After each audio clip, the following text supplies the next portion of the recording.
Está rodando aqui para entrar. Já estamos ao vivo. Olá, boa tarde a todos.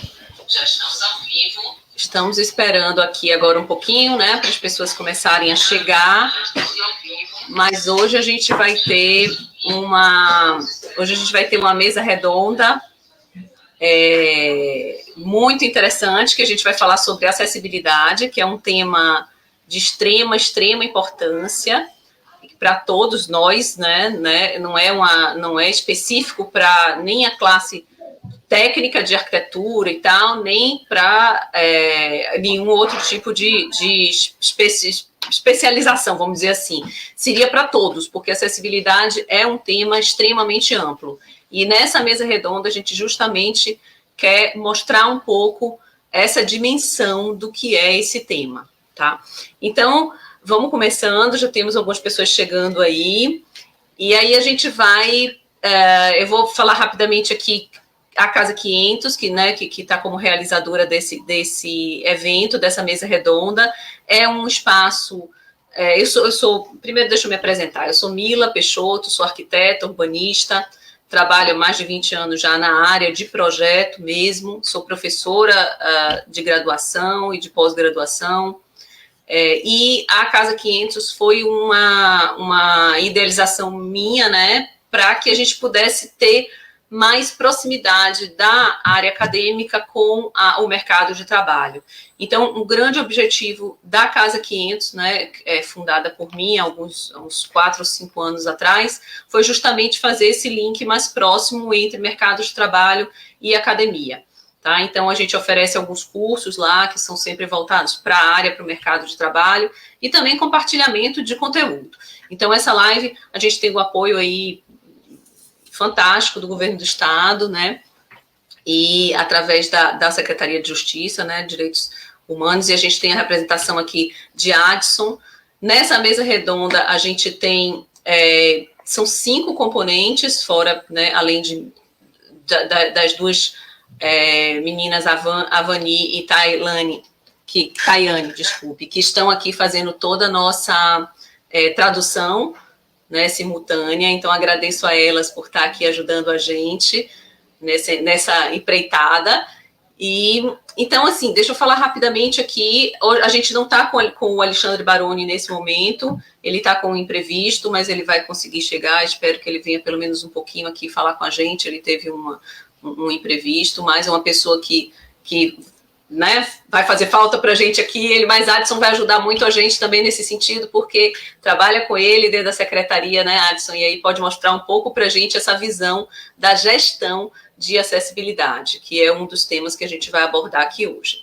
Então, quero agradecer, antes de tudo, a todos que estão aqui, a todos que estão assistindo, agradecer a Marília Cavalcante, que também é professora, né, e atua, assim, forte nessa área de acessibilidade, né, fazendo um trabalho incrível.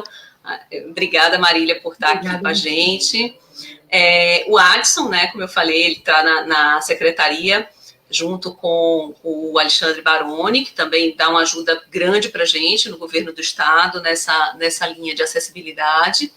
E a Silvana Cambiage, que também está nos dando o prazer aqui de estar participando com a gente, que é autora do livro, inclusive, Desenho Universal, que é um dos temas que a gente vai falar aqui, que é de extrema importância, porque eu acho que as pessoas não têm nem ideia do que realmente é um desenho universal. Então, eu acho que nossa grande meta hoje aqui é falar um pouco disso tudo, da dimensão disso, inclusive, gente, Marília, inclusive, a gente já tinha até comentado isso mais cedo, o quanto a gente está, na verdade, eu digo população, desatualizado com as normas e com vamos dizer, as benfeitorias que poderiam estar sendo feitas em relação à acessibilidade, né? Então, eu acho que é importante a gente estar aqui para discutir isso nesse tema tão relevante. Vamos fazer uma ordem nesse sentido, onde cada um vai falar um pouco sobre o tema e a gente debate, e eu peço a todo mundo que estiver participando que coloque perguntas aqui, e a gente vai depois abrir um espaço para um debate. Então, isso gente, uma conversa muito, muito à vontade. Eu quero deixar aberto isso aqui para que seja uma troca realmente de conhecimento, tirar dúvidas, um espaço para a gente poder compartilhar mesmo esse tema que é de extrema importância.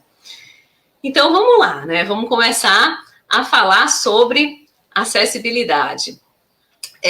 Marília, você quer começar um pouco falando sobre essa questão urbana, sobre acessibilidade urbana, como é que isso acontece dentro do espaço público, vamos dizer assim, que eu acho que é uma grande dificuldade hoje, principalmente nas cidades menores, na verdade, em todas as cidades, né, Marília? E assim, nas cidades menores, então, nos municípios, eu dou assessoria ao município aqui no interior da Bahia, e a gente vê que às vezes se torna difícil fazer, pelo menos, aí a gente fala de... na verdade, vamos começar a pontuar a acessibilidade. Estou falando de uma acessibilidade física, né? Então, acesso na falta de rampa, né? Toda essa questão. Mas a gente tem todas as outras dimensões da acessibilidade, tá? Então, por exemplo, o idoso, né? Não conseguir ter uma vida, vamos dizer, autônoma, isso também é uma falta de acessibilidade para ele. A pessoa que tem dificuldade de visão, né, não tem problema de locomoção, mas tem uma dificuldade de visão, então isso também é uma outra dimensão, audição, tudo isso são dimensões distintas da acessibilidade, mas que a gente tem que entender isso como um cenário geral, né? Então, dentro disso tudo, Marília, vamos começar, aí estou falando um pouco rápido, né, Tayane está se vendo doida aí. Vamos lá, mas dentro de... tá tudo bem, obrigada, Tayane. Dentro disso tudo, Marília, vamos começar a falar desse espaço público, né? Depois a gente vai entrando para casa. Pode ser? Vamos fazer desse jeito? Vamos, joia. Pode ser, sim.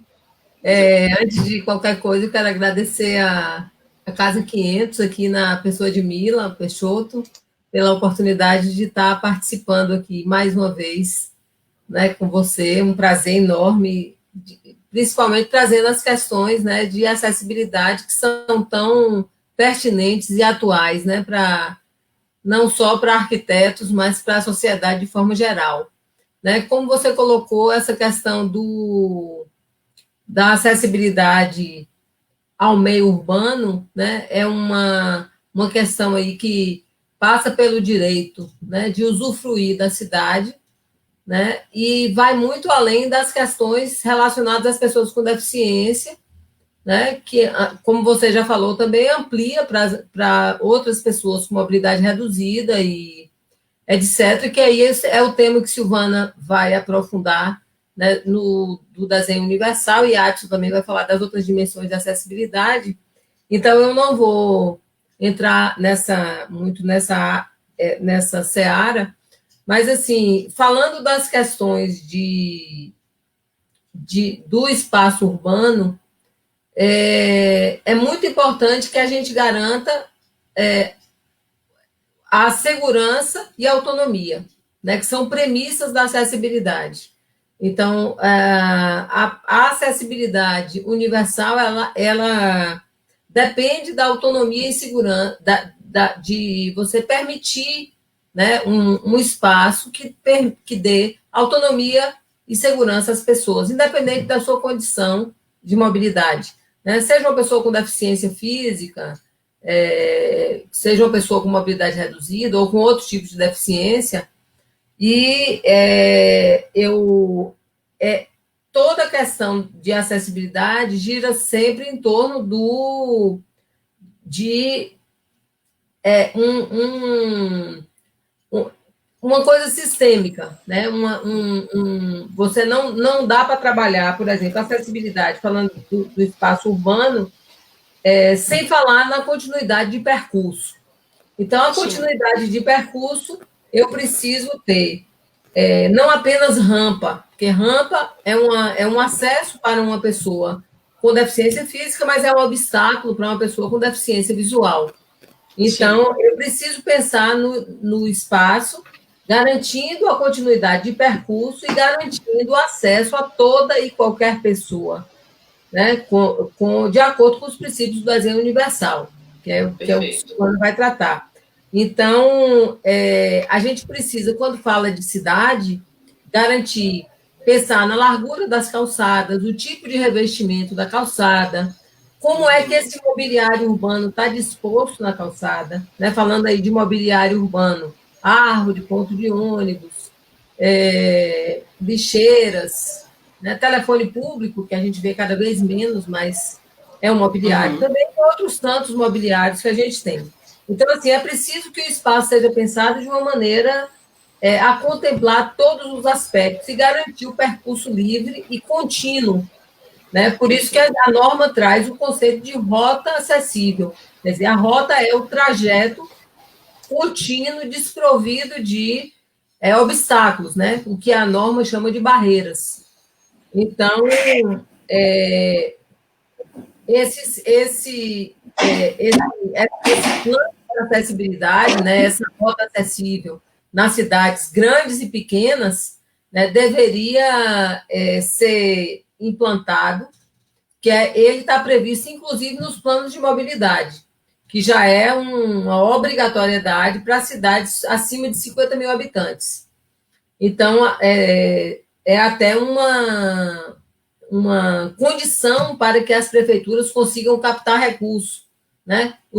Todos esses planos setoriais que derivam aí do plano diretor, né? Os planos de mobilidade, plano de habitação, plano de saneamento, esse plano de mobilidade, ele trata também da acessibilidade, né? É a macro e a micro, são as diferentes escalas. Então, não sei se eu estou estendendo o tempo, Mila, eu vou finalizando. Tá? Falhou, acho que um pouquinho a transmissão de Marília. Voltamos? Falhou? Marília. Acho que agora voltou, vamos lá. Então, essas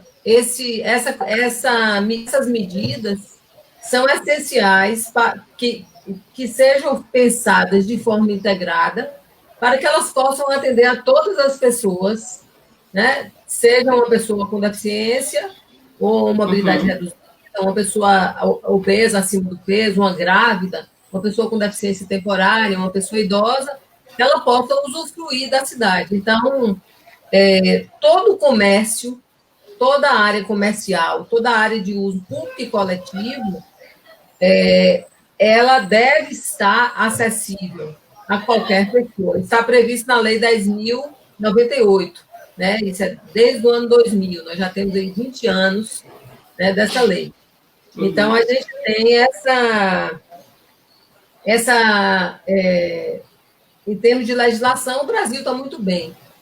Falta a aplicação e que essa legislação realmente se torne efetiva.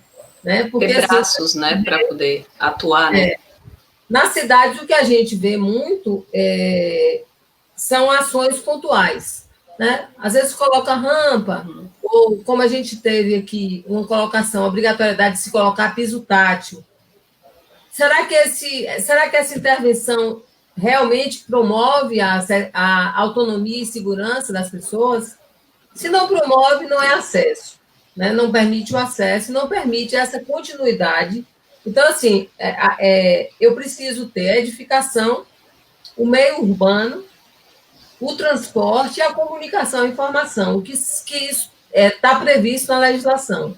Né? Todos esses aspectos da acessibilidade, que aí eu consigo contemplar todas as pessoas. Perfeito, perfeito.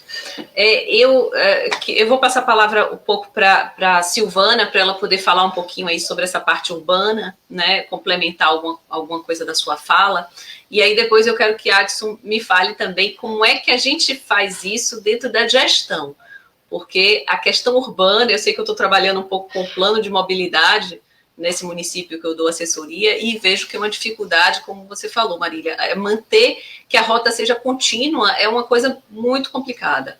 Né? Aí, às vezes, você exige uma rampa com ponto de ônibus, só que o ponto de ônibus está no meio, por exemplo, de uma área toda não asfaltada, toda de barro. Como é que tem uma acessibilidade? Só ter uma rampa no espaço do ponto de ônibus, da parada de ônibus, não vai fazer com que a pessoa consiga chegar até o ponto de ônibus, porque o resto, o entorno todo, não tem calçada. Né? Então, como é que a gente consegue resolver? Se a gente soubesse como resolver, ia ser uma maravilha, né? Mas, assim, saber a gente sabe, o problema é que a dimensão é muito grande, né? Como é que dá solução nisso de uma forma mais ampla. Então, Silvana, se você puder acrescentar algumas coisas nessa fala aí de Marília, agradeço muito a sua Gente, eu experiência. queria agradecer primeiro por estar aqui com vocês. A gente já essa troca de experiência entre São Paulo e Salvador é incrível, porque são cidades diferentes, com históricos diferentes, porém os mesmos problemas, né? Os problemas da acessibilidade urbana, na verdade, eles não são de uma cidade, não, isso é geral, brasileiro, né? Então, se você vai de norte a sul, você vai ver cidades com problemas de acessibilidade. A gente tem de acessibilidade urbana. A gente tem uma tradição de não ter muito projeto de planejamento urbano. E o projeto urbano, né? Você vê pouquíssimos coisas pontuais, como a Marília disse, dificilmente você tem traçado, e quando eu falo para as pessoas, trazendo o desenho universal, como a Mila comentou, não existe um planejamento urbano de origem e destino das pessoas. As pessoas, em geral, caem nas ruas, caem nas calçadas, todo mundo sabe que maiores acidentes que acontecem, principalmente com pessoas um pouco mais idosas, e que acaba gerando pessoas com dificuldade de locomoção ou com deficiência, é no meio urbano. E o meio urbano é que nem o sangue nas veias, eu falo. Se tiver qualquer obstrução, qualquer coágulozinho, para. E não anda mais. E aí você tem uma trombose. Eu falo que nós temos uma trombose urbana, porque só tem coágulos. Na verdade, não adianta, como a Mila falou, não adianta fazer uma rampinha. Isso não é fazer acessibilidade. Se você imaginar a acessibilidade, você trabalhar um entorno todo, como as pessoas chegam. Por exemplo, como você sai da sua casa e chega no teu objetivo. Se a gente parar para pensar, não hoje, porque estamos a maioria trabalhando em home office, mas a maioria dos dias que você tem um trabalho, você não chega numa rua principal, como geralmente os projetos urbanos pegam as vias de maior fluxo. Tá, e a rua da casa das pessoas? E a rua da onde as pessoas saem? Até um ponto de ônibus, até um metrô. E pensando em tudo. Pensando da pessoa sair de casa, a calçada, a travessia, os pontos, o transporte, que temos um transporte urbano, mesmo que a gente fale é acessível o quê? Com uma plataforma? Isso não é desenho universal. Como faz uma pessoa que anda com uma bengala, uma pessoa que não sobe aquele degrau, eles não abaixam o elevadorzinho, tá? Então, hoje em São Paulo a gente já tem ônibus de piso baixo, mas não na sua totalidade. Tem um percentual. Onde tem ônibus de piso baixo é muito mais fácil. Você tem uma fluidez para todo mundo, não há motorista que se negue a parar, porque para ele o quanto mais rápido, melhor, e aí as pessoas com deficiência entram quase como as outras, né? Ainda temos aquela rampinha que você tem que abrir. Você vai em outros países, você já tem uma rampa automática que sai. O motorista só aperta um botãozinho. Enfim, apesar da gente ter lei, como a Marília falou, falta muita coisa. Outro problema maior é eu não sei se Salvador também é assim, mas até a última vez que eu fui, sem ser na área central urbana, quem faz a sua calçada é o proprietário. É assim ainda? É assim. Não dá. É a mesma coisa que uma pessoa fizesse o leito carroçável na sua frente da sua casa. Os carros vão fazendo assim o tempo inteiro. Então, a calçada faz parte da via pública. E você precisa de uma linearidade para a circulação. se não houver pelo menos uma faixa livre à intervenção do poder público, então eu acho que assim, eu não falo acessibilidade para pessoas com deficiência. Para mim, falta nas cidades a acessibilidade para todos. Claro que, inclusive, quem sente mais isso são as pessoas com deficiência. E que pagamos impostos e que temos todos os direitos que qualquer outra pessoa, que tem todos os mesmos deveres, então também os mesmos direitos. Então, eu acho que precisa assumir, primeiro, projetos, vamos falar em duas situações. Eu faço parte da CPA, que é uma Comissão Intersecretarial de São Paulo, de onde a gente preza muito essa questão urbana. E falta muito, acho que, mudar um pouco essa ação para as prefeituras assumirem a parte urbana, criando coisas bem especiais, que eu vi algumas bem legais em Salvador, que já é fazer esses calm traffic, acho que é em Rio Vermelho, que eu vi que fizeram. Os pisos compartilhados, né, que a gente chama, né? O piso compartilhado entre carro e pessoas. Compartilhando, né? Algumas coisas. Bem como... Mas o quê? Para isso precisa de um projeto. Como dos arquitetos, também fazerem projetos urbanos um pouco mais detalhados. E tem que se gastar para fazer um projeto urbano. Porque tem que ter um levantamento cadastral.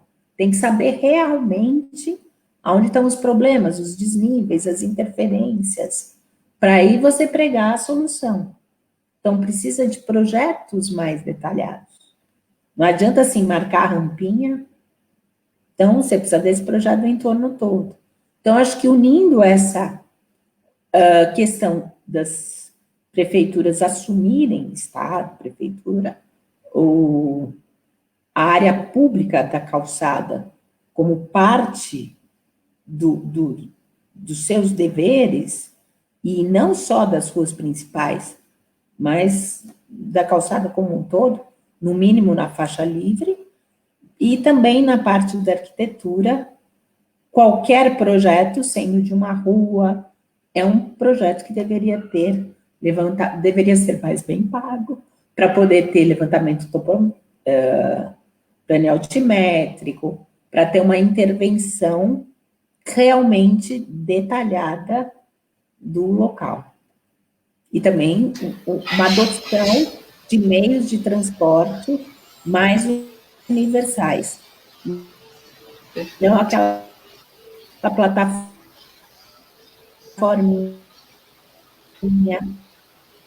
para subir no metrô. Sim. Em vez de ela quebra. Enfim, a adoção das leis, não como desenho universal, não como melhoria da acessibilidade para todos. E vira um projeto super estranho, a não ser alguns projetos, não estou generalizando, tem projetos bacanas, né? Agora eu vou fazer um adendo, eu não sei se a gente vai falar de patrimônio, de sendo da cidade. Vamos. Então, vamos falar de patrimônio. Vamos. Já elogiar um trabalho de uma moça, sabe? Mas incrível. Vamos falar sobre isso. Olha, eu acho que esse ponto que você traz é importantíssimo. A questão da calçada ser individual, né? Ser do proprietário. É muito complicado, assim, uma obrigação, eu diria, como execução e como projeto do proprietário, eu acho muito complicado, porque não cria essa continuidade, como você falou. E aí a gente tem problemas grandes, né? Não adianta fazer um pedacinho da calçada e você depois cai num outro pedaço que não tem a continuidade. Então, realmente, isso é uma questão interessantíssima disso ser passado para ser tratado como uma área urbana de todos, né? E não como uma área particular do lote, né? Eu acho que isso é de extrema importância, sim. Adson, você podia conversar com a gente? Me explica aí como é que acontece isso na questão da gestão. Eu acho que a Adson ficou com a parte mais difícil desse tema, viu, gente? Como é que isso consegue acontecer? Como, por exemplo, lá nesse município que eu dou assessoria, o Ministério Público deu uma notificação de que, o exemplo que eu dei, os pontos de ônibus, as paradas de ônibus, elas estavam sem acessibilidade, sem rampa. E aí você questiona, a gente tem pontos de ônibus que são no meio da área rural, que não tem nenhuma condição de chegar até ele, por exemplo, com uma cadeira de roda, né? Porque mal você consegue chegar a pé, andando, porque é barro mesmo em volta, sem nenhuma infraestrutura.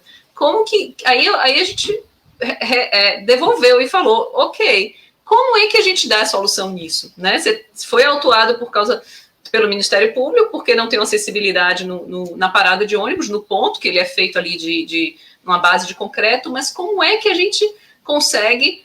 Só botar uma rampa não vai resolver. Isso é simples de fazer, né? Como a gente falou aí, como Silvana pontuou e Marília também.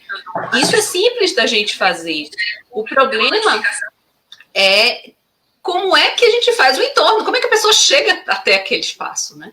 Aí passo a bola para você, Adson.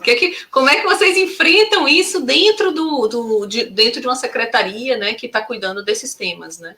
Como é que isso acontece? Me ajuda aí nessa... Primeiro, boa tarde. Eu queria agradecer, Mila, pelo convite, né? Em nome da secretaria também, estou aqui com o Alexandre Baroni, infelizmente ainda não conseguiu chegar. Então, eu estou aqui agradecendo em nome dele, em nome do secretário Carlos Martins. É importante a Casa 500 vir trazer esse tema, né? A Casa 500 que conseguiu essa sensibilidade e trazer esse tema para uma discussão maior. A gente vinha fazendo umas discussões pontuais lá no Instagram, né? Entre os profissionais, e agora a gente conseguiu reunir essa mesa. Eu queria cumprimentar a mesa, né? Esse pessoal super qualificado que está aqui comigo. Mila, parabéns. Marília, que a gente trabalhou bastante, né? Há algum tempo. Fizemos muitas coisas boas. Marília é uma super profissional. Foi ela que me orientou para esse caminho de trabalhar com acessibilidade.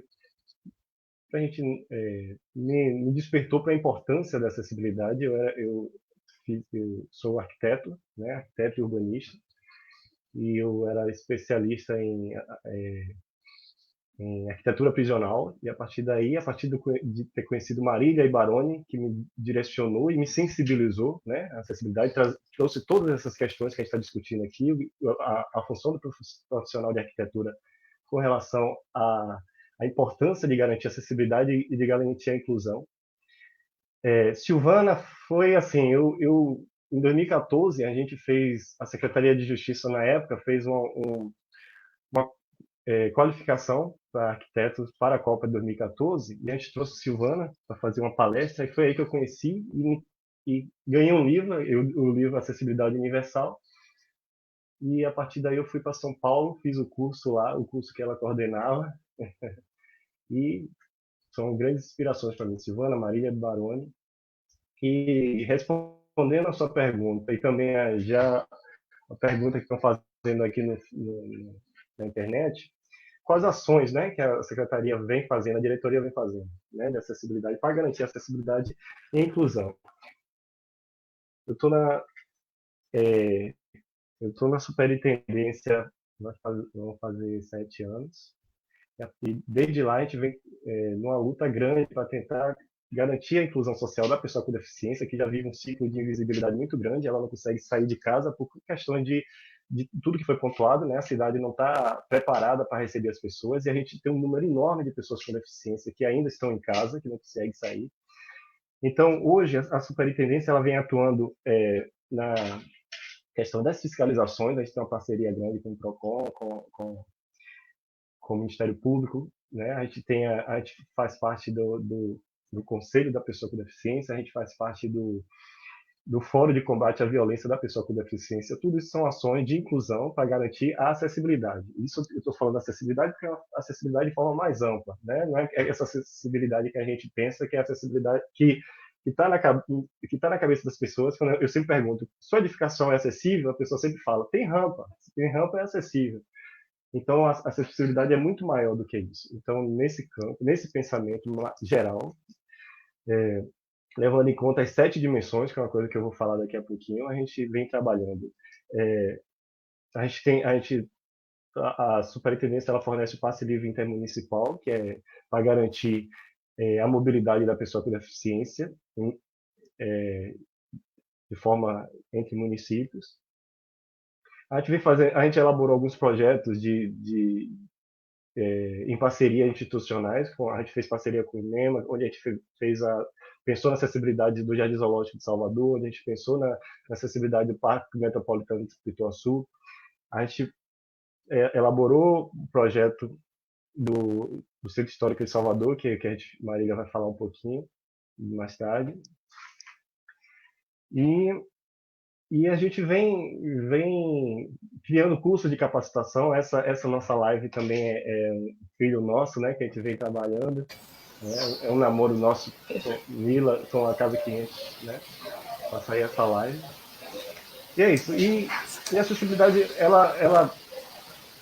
você gerir, você conseguir que as coisas saiam acessíveis não é uma coisa fácil. Primeiro a gente tem que quebrar uma barreira, que é a barreira atitudinal, que eu vou falar daqui a pouquinho. Você quebrando essa barreira, tudo acontece.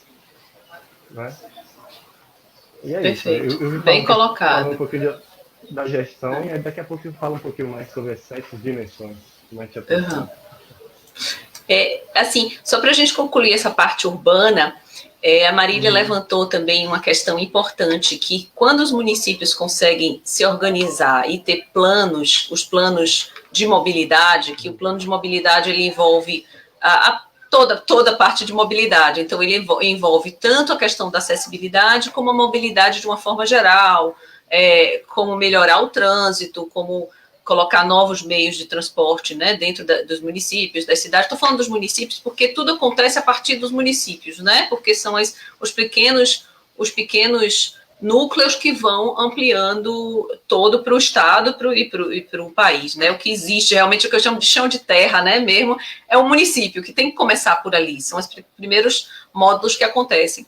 E aí a gente vê nessa fala de Marília, de Silvana e sua, Adson, a gente vê o quanto falta dessa conexão, né? E tem algumas pessoas fazendo um comentário aqui que muitas vezes tem muita preocupação em cima, mas as coisas de fato acabam não conseguindo acontecer, porque precisa dessa conexão. E como Marília levantou, se a gente não tem um plano de projeção, né, para toda essa questão da acessibilidade e da mobilidade, você não tem a ajuda de recurso. Os municípios têm muita dificuldade de recurso também. E a gente sabe que as dimensões territoriais não são pequenas. O Brasil é uma área com muito chão, né? Então, fazer uma acessibilidade na área pública, ou seja, em todas as calçadas, em todos os pontos de ônibus, né? Em todos os próprios ônibus, né? Os próprios meios de transporte também, que tem que estar acessíveis, é muita coisa. Então, esse eu acho que é o grande desafio aí desse momento, né? Da gente conseguir juntar recurso, que tem que ser uma grande parte do recurso público, né? Que é para isso que, como Silvana falou, para que a gente pague imposto, né? E que tinha que estar revertendo para acessibilidade, para dar acesso a todos nós, e fazer isso acontecer, e sair do só falar, né? Só falar e conseguir fazer acontecer. Não é simples, né? Não é simples, é um desafio, e como o Adson falou, essas ações que aqui, no caso específico que ele está representando, a secretaria já vem fazendo, né? Que sei que isso se espalha em vários lugares, em várias secretarias. A gente tem algumas pessoas aqui comentando. Vocês conseguem ver esse chat também, né? Ele não está... Ele tá, todo mundo consegue ver, né? O chat não, as perguntas, né? Ah, tá. Porque como a primeira vez que a gente está fazendo a live aqui no Facebook, eu não sei exatamente se está todo mundo vendo. Mas tem algumas pessoas aqui, inclusive tem uma pessoa do Ministério Público de Feira de Santana, que é uma cidade do interior da Bahia aqui também, né? Que faz parte do estado, né? E tem muita gente de São Paulo também assistindo. Então, a gente entende que, como Silvana falou, é uma coisa geral. Não é local, é de todos os nossos municípios, de todos os nossos estados, alguns um pouquinho mais na frente, outros mais atrasados, vamos dizer assim, nesse desenvolvimento de acesso, de acessibilidade, de possibilitar isso para todos, né? E a gente vê isso de forma bem clara. Vamos continuar no segundo tema. Vamos falar sobre... Acho que a gente já falou um pouco da gestão, né, de acessibilidade. eu acho que a gente volta, em todo tempo a gente volta, acaba voltando sempre para a gestão.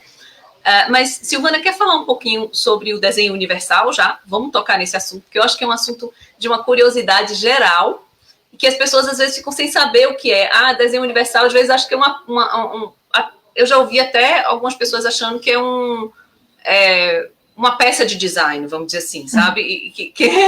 Né? Então, vamos dar uma clareada no que é realmente esse desenho universal. E o desenho universal, ele não está só na parte urbana, ele está em quase tudo que a gente convive, né? No design, na verdade, de objetos também, né? Então, é uma coisa muito ampla. Vamos nesse tema, que é um tema importante também. Pode. O desenho universal, na verdade, ele é obrigatório por lei. É um dos poucos países que tem lei obrigando a todos os projetos, a todas as instâncias, a atenderem o desenho universal. Só que o desenho universal, como você bem falou, ele não é parametrizado. A acessibilidade é. Você consegue saber se a pessoa está atendendo a norma ou não. Mas dificilmente você consegue saber se a pessoa está atendendo o desenho universal ou não, né? Porque ele não tem parâmetros. Mas ele é um conceito utilizado em muitas partes do mundo, que ele foi criado nos Estados Unidos, tá? Quando o quê?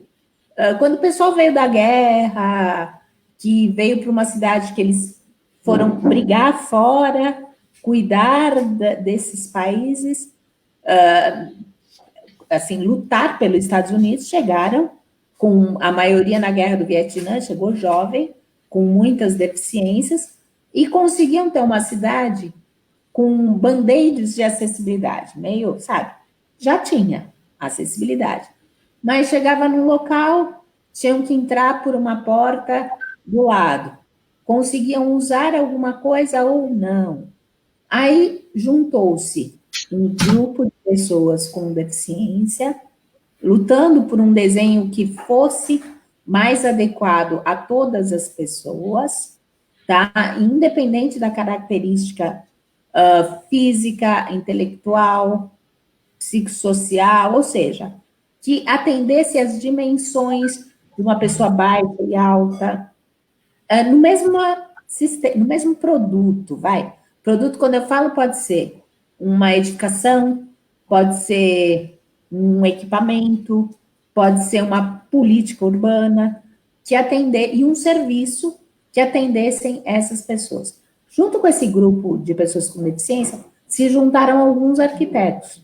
E um deles que mais se destacou, que também é um arquiteto com deficiência, é o Ron Macy, que ele propagou um nome chamado Universal Design, que é um produto, um serviço que atenda a todas as pessoas na sua máxima extensão possível.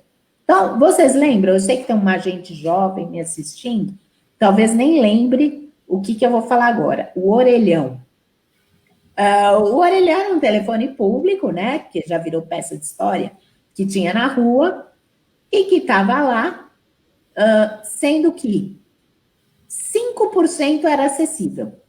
E aí você tinha um orelhão a cada 300 metros. Então, um a cada 20 é acessível. Pega 300 metros, faz vezes 20, você vai dar a cada 6 quilômetros um telefone público acessível. Então, a gente estaria em mesma condição de igualdade, quem tem uma deficiência e quem não tem? Não.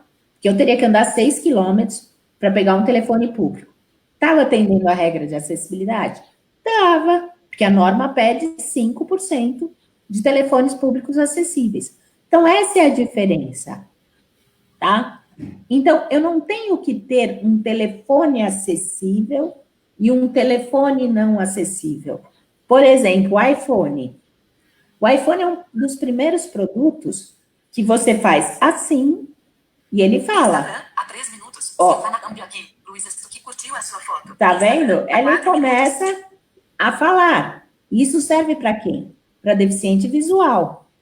Para pessoa que tenha... Eu uso isso aqui porque eu já não sou muito mocinha, né? Então, para ler as letras pequenininhas. Então, isso é um desenho universal. Eu não tenho que ter um telefone para quem não enxerga. E aí, isso é a mesma coisa na arquitetura. É você prever uma arquitetura que ela contemple, e a cidade, e a urbe, e um ônibus. Por exemplo, vou dar mais um exemplo. Ônibus de piso baixo e ônibus com plataforma. Ônibus com plataforma é acessível? É, né? Ele leva a pessoa em cadeira de rodas. Ele é desenho universal? Não. Que aquela pessoa idosa, aquela pessoa com uma deficiência não visível, as pessoas em geral têm dificuldade para subir aquele degrau, não conseguem. E aí você tem um elevadorzinho que quebra separado. Então, é a diferença do acessível para o desenho universal. Então, isso pode ser no transporte, na arquitetura, quando você tem aquela portinha separada, quando você tem aquele espaço segmentado. Ah, a pessoa com deficiência pode ir até ali. Quantas e quantas vezes hoje a norma pede que todos os boxes sanitários, em edificações novas, tem 80 centímetros, toda porta tem que ter 80. Isso é o quê? Desenho universal. Por quê? Porque antigamente já era assim. Criaram uma regra da porta de 60. E aí passou a ser segmentado. Ó, aqui pessoa com deficiência passa, aqui não. Se eu tenho espaços com todas as portas de 80, eu estou criando um espaço com desenho universal. Então é isso, é você conseguir criar ambientes urbanos, espaços internos, equipamentos, né, como o telefone, como serviços, que nós estamos com audiodescrição Libras, que está propiciando pessoas com deficiência auditiva saber o que a gente está conversando, são sites acessíveis, tudo isso, quando você pensa em fazer coisas no mesmo produto, pensando na diversidade e não sendo coisas que a pessoa tem que comprar diferente, usar diferente, usar outro produto, é desenho universal.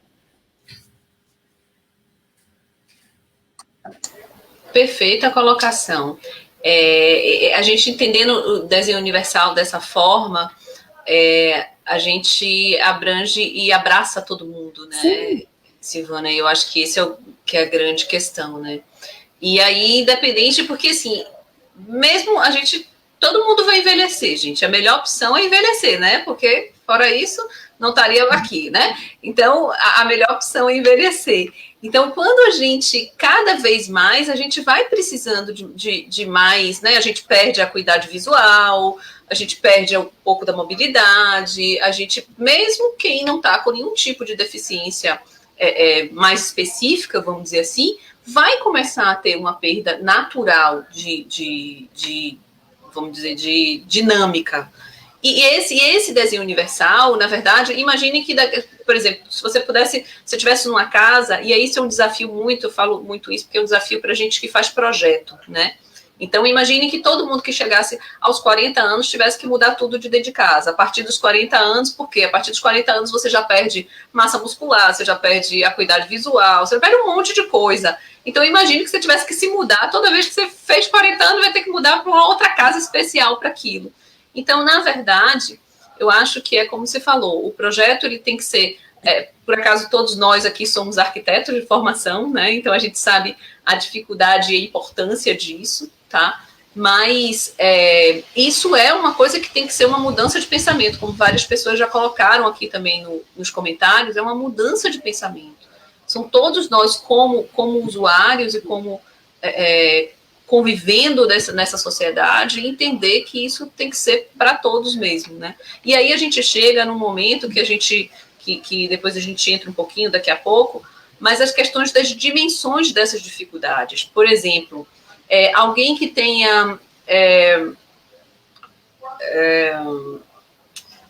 hiperatividade, uma criança com hiperatividade, isso também tem que estar dentro de uma área. Quem tem a parte de autismo e, eu queria dizer, aquele...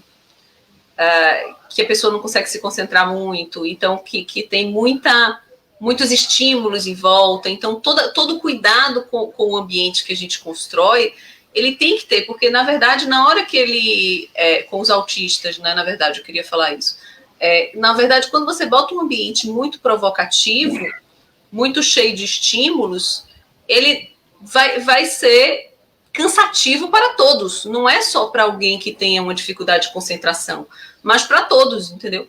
Então, a acessibilidade, ela, na verdade, ela tem que entender que é uma coisa que é para todos, né? E no sentido de que qualquer um vai ser beneficiado com aquilo, que a gente já... O TDAH, isso, obrigada, colocaram aqui. Pois é. Então, assim, isso a gente pensa na hora que a gente faz o projeto. Agora eu vou botar uma questão aqui. Como é que a gente... É o grande desafio, eu acho, do projeto, quem trabalha com o projeto hoje, é como você consegue colocar, por exemplo, as portas de 80 em todos os espaços. Se cada vez... Estou dando um exemplo só, como você levantou, as portas de 80, abertura de 80.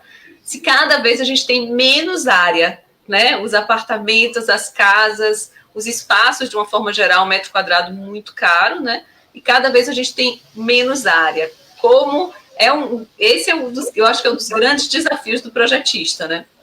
Como é que vocês sentem isso? Aí eu jogo para um comentário aqui geral, que quando a gente pega as questões que a gente sabe que são importantes, as questões que estão dentro de lei já, graças a Deus estão, né, dentro de lei para poder que cada vez se cumpra mais, mas como a gente pega isso e bota para uma realidade que é urbana, que é espaço urbano cada vez menor, cada vez mais caro e mais difícil de conseguir colocar tudo isso. Como fazer?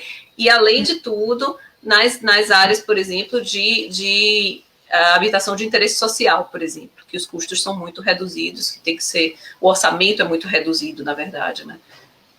Jogo essa pergunta para vocês. Posso na minha fala? Porque, Sim, olha, eu estou empolgada. Depois eu só queria continuar, porque é uma coisa que eu batalho bastante. Houve tipo assim, vocês colocando o mercado, dizendo o que o cliente quer.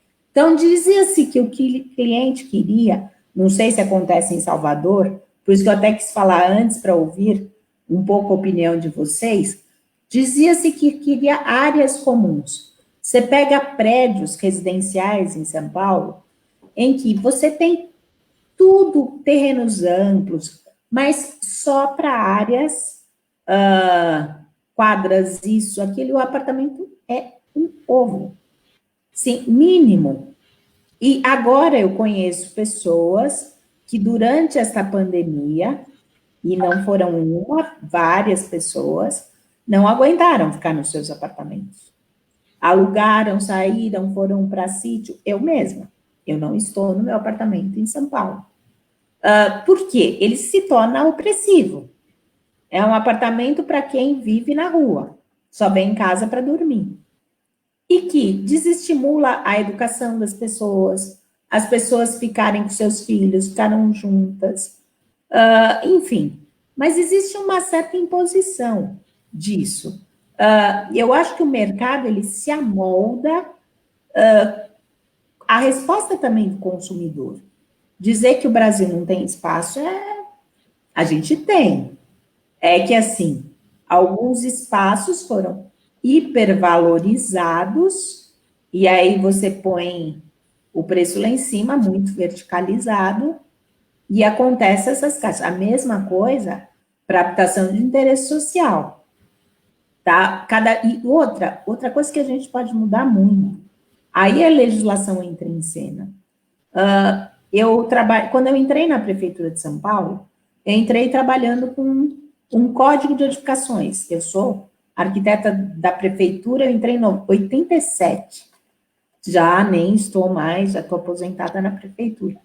Eu tinha um código de edificações, na época, que não me permitia fazer esses assombros de arquitetura que existe hoje. Quartos que não cabe uma cama, um criado mudo e um armário. Não cabe. E não era permitido. Então, a legislação fazia com que até a habitação de interesse social tivesse no mínimo 70 metros. Tá? E por quê? Eu acredito que tudo depende de prioridades, de como você coloca isso. Eu acho que se a gente pegar um pouco dessa pandemia para nos ensinar, a gente vai ver que o nosso núcleo, a nossa casa, é a parte interna. É bom você ter um salão, é bom você ter isso, mas não é onde você fica no dia a dia. Eu adoro ver um programa que tem na internet que chama, como é que chama? Aquela... Não, aquela de casinhas pequenas. Small Never True. Que são as casinhas Never Too Small. Casinhas pequenininhas. Só que as casinhas pequenininhas que a gente vê da Europa, que eles acham assim absurdas, são imensas para nós. E as soluções que tem são muito mais limpas. Espaços abertos, que dentro podem ser remodelados. Aqui não, você faz parede de concreto, alvenaria estrutural, e você não muda de jeito nenhum. É o antidesenho universal, tá? Ou seja, você cria um banheiro que quase ninguém consegue nem entrar, se tiver gestante, não entra, vai... E aquilo como eu dizia, foi um ministro que falou, um presidente, eu não lembro, é imutável, porque foi construído um tipo de... Imutável. É isso mesmo. Imexível. Enfim. Imexível. A gente tem que resgatar a nossa arquitetura. A nossa arquitetura, hoje a gente tem um decreto legal, né, Marília? Que é o 9451, que é habitação com desenho universal, que depende de como os profissionais virem. Isso a gente tem que difundir muito entre os profissionais que fazem habitação, para melhorar essa qualidade, porque, infelizmente, está sendo assim. Eu já peguei muito cliente que tem 60 anos, 50, tem que mudar de casa, não consegue mais morar, e conseguir ficar no seu apartamento ou casa, mas não adianta chegar para ele e fazer assim, olha, agora o senhor ficou velho, ou então pegar uma pessoa e falar, você vai ficar... Não, o arquiteto tem que prever e fazer com que isso seja uma coisa normal, natural. Normal, isso. Porque o cliente nunca quer se ver mais velho, com alguma deficiência, com algum problema. Cabe a quem... É que nem o médico tem que prever o que pode acontecer.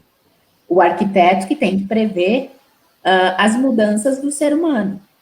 E que elas têm que ser contempladas no projeto. E já entregar o pacote pronto, né? Enfim. Então, acho que isso muita mesmo. coisa tem que mudar. Eu ando revoltada com a arquitetura habitacional que está se fazendo hoje em dia. Concordo plenamente com essa sua observação. É porque foi feita a arquitetura para o lado de fora, né? E esqueceu. Eu acho que essa pandemia vai ensinar muito para a gente, já está ensinando muito para a gente, para olhar para dentro, olhar para o nosso, o que a gente precisa, os itens básicos de conforto, né? Que são totalmente negligenciados atualmente, né? Então, de iluminação, de ventilação, de acústica, tudo, né? E espaços mínimos, como você falou. Muito grande por sítios, por casas de praia, por tudo isso. O pessoal está saindo do centro. Salvador também, todo mundo que pôde sair, porque morava em apartamentos que não tinham estrutura, como você falou, porque usava muito mais a área externa e comum do que a própria área interna, né, da casa. Então, viu que não dava para ficar ali dentro. E foram para a área do litoral norte, outras coisas. São Paulo, eu sei, quase todos os meus amigos de São Paulo saíram porque não aguentaram, com os apartamentos mínimos e moravam mais fora de casa do que dentro, né, como você falou aí. Gente, a gente está com 1 hora, já é uma loucura, o tempo passa voando, mas eu queria passar a palavra para Marília e para Adson também comentarem um pouco aí, para a gente poder passar para o nosso segundo tema. Agora, tem uma pergunta aqui que eu acho que eu vou até colocar logo, que aí, se Marília quiser, já responde isso também. A Eliana Siqueira perguntou o seguinte: é normal colocar barras de ferro de frente com escada rolante em terminal urbano? Na minha cidade, a prefeitura colocou para inibir pessoas com bicicleta e carrinho e para ajudar a prefeitura para ajudar a prefeitura trancava o elevador com cadeado e quando o elevador quebra, o acesso que tem é a escada rolante e a escada normal. Eu entendi, ela está falando daquelas barras que se coloca para a escada rolante, porque também as pessoas não respeitam e entram ali com bicicleta e tal, escada rolante. A escada rolante, na verdade, ela não é 100% acessível, né? Porque ela não permite a cadeira de roda, nenhum andador, uma coisa dessa, né? Ela só é... Na verdade, ela não é um meio de acessibilidade, né? Se você pensar dessa forma. Marília, me esclareça isso aí um pouquinho. Você consegue nesse caminho? Eu acho que travou a imagem de Marília. Marília? Eu acho que está travada. Acho que ela está reconectando. Agora, voltamos. Pronto. Não, conectou agora. Eu perdi a conexão. Mas você ouviu a nossa colocação? Ouviu, né? Eu ouvi. E tinha outra pergunta de Kátia também. Como tornar os centros históricos acessíveis? Kátia Peixoto. Pronto, a gente entra na sequência dessa, né? Nessa pergunta dela, do centro histórico. Eu queria falar assim, até em cima do que o Ana estava falando, a gente roda e acaba caindo na questão central, que é a questão do projeto, né? A falta tanto na questão urbana quanto na questão do projeto de edificação, é possível de se resolver. Eu vi tive a oportunidade de conhecer Ângela Cunha, que é arquiteta também do CREA de Pernambuco. Na época ela era CREA, a gente ainda fazia parte do CREA. Ângela foi a pessoa que fez o projeto de acessibilidade de Olinda. Foi um projeto que a gente visitou e foi conhecer antes do projeto aqui do Centro Histórico, que a gente vai falar depois. Ângela fez uma demonstração muito interessante para os empresários que trabalhavam com habitação de interesse social. Então, muitas vezes, é você mudar a parede de lugar, aumentar a porta, como Silvana já falou, né? A porta de 70, 60 e 80 é o mesmo preço, o mesmo valor. Então, quando eu fiz graduação, a gente aprendia que 60 era para banheiro, 70 para quarto e 80 para sala e cozinha, para passar geladeira e fogão.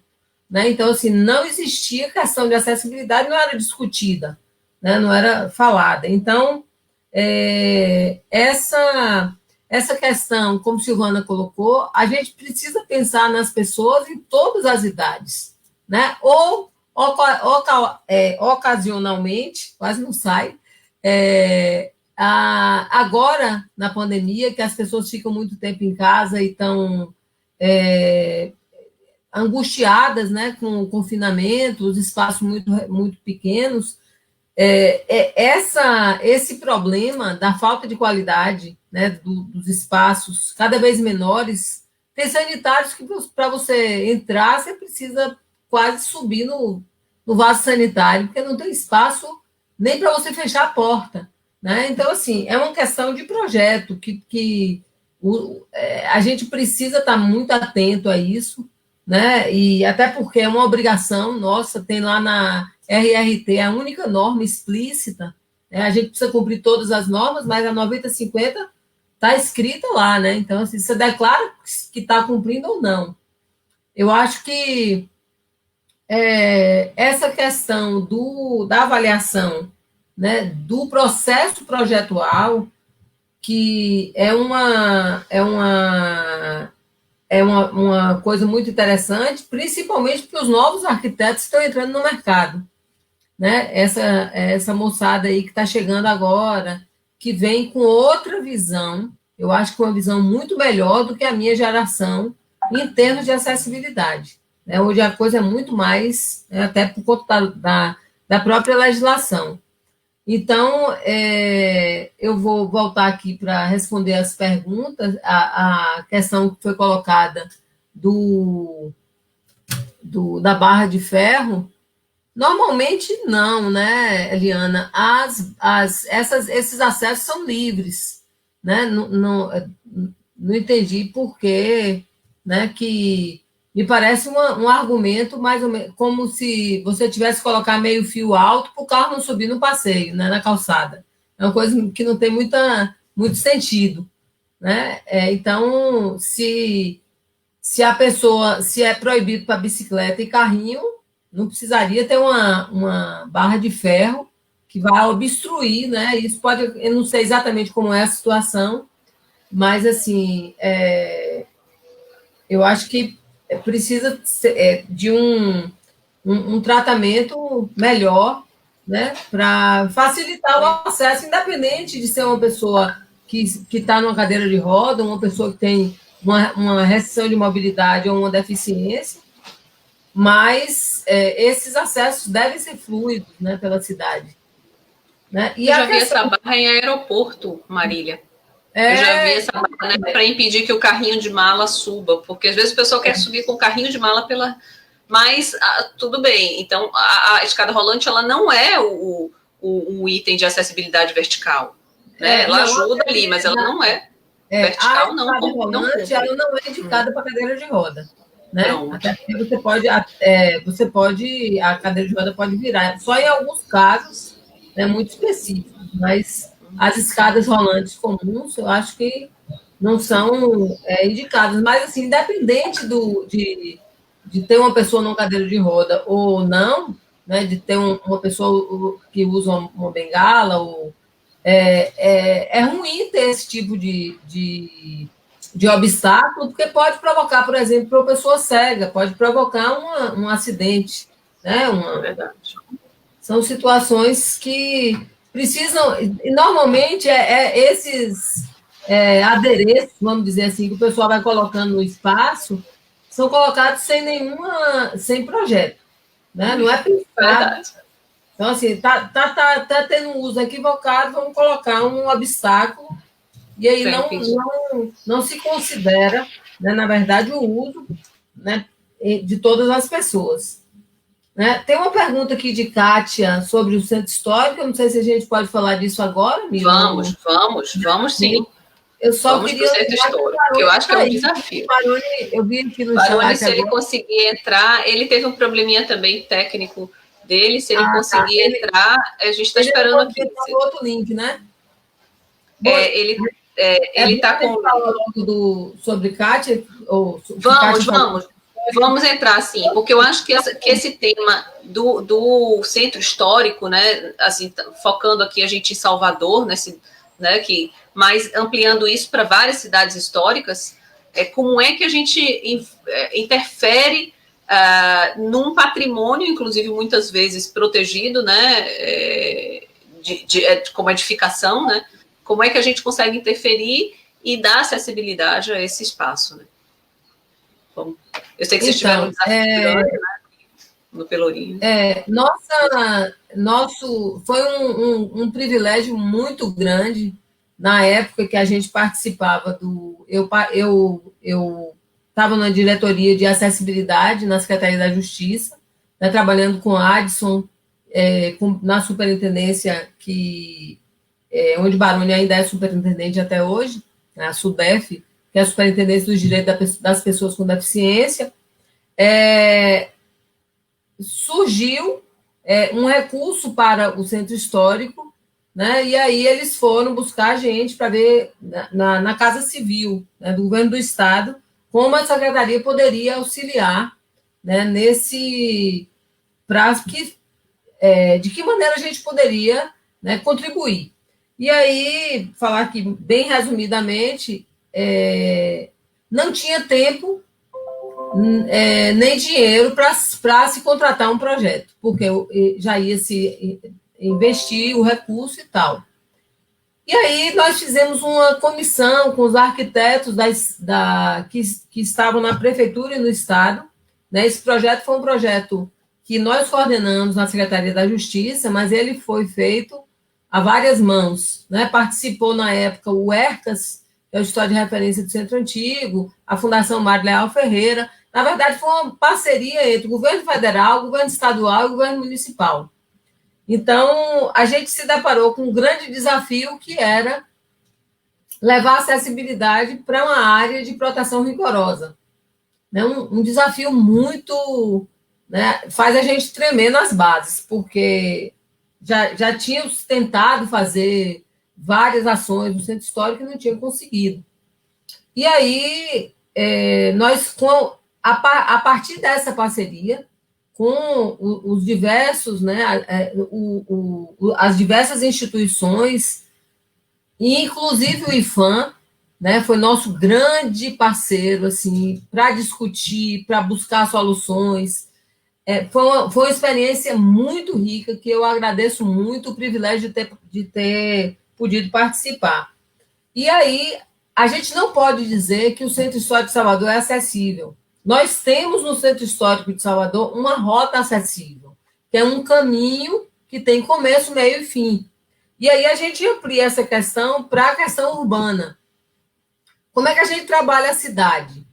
Nós não podemos, não conseguiríamos hoje fazer um projeto para Salvador, né, inteiro. Mas a gente pode estabelecer módulos e trabalhar a partir de pequenas poligonais que possam ir se tocando e, né, a partir dessa uma poligonal tangenciando a outra, a gente vai ampliando essas rotas. O importante é que seja um projeto que contemple que esteja de acordo com os princípios do desenho universal, que atenda a todas as pessoas, né? E aí a gente se depara com a normativa. Toda normativa de acessibilidade, né, a 9050, né, a norma técnica e as normas, né, que são muitas, eu não vou aqui ficar falando todas as normas, e as normas específicas do patrimônio. Então, a gente tinha o decreto 5296, de 2004, e a instrução número 1 do IFAM. A instrução número 1 diz que você não pode comprometer o valor testemunhal do bem. A gente não pode comprometer, né, o bem. E aí a gente fala, ok, mas assim, tem vários centros históricos pelo mundo, Silvana pode falar disso melhor do que eu, que tem acessibilidade plena. Só o nosso não pode. Então, assim, ninguém quer descaracterizar o centro histórico, mas também as pessoas precisam ter direito a usufruir, né, dos bens culturais. E foi nós conseguimos dar acesso a 4 imóveis. Nós temos uma complexidade muito grande em Salvador por conta da topografia, né? A gente tem a ladeira do Pelourinho, que não foi feita, a rota não continuou pela ladeira do Pelourinho, porque ela é muito íngreme, até chegar no Santo Antônio Além do Carmo. Aí a gente precisaria aqui ter quem conhece sabe o que eu estou falando. A gente, infelizmente, não tem imagem aqui para mostrar, mas, assim, são ladeiras com uma declividade muito alta. Mas, ainda que a gente não tenha ainda que a gente não tenha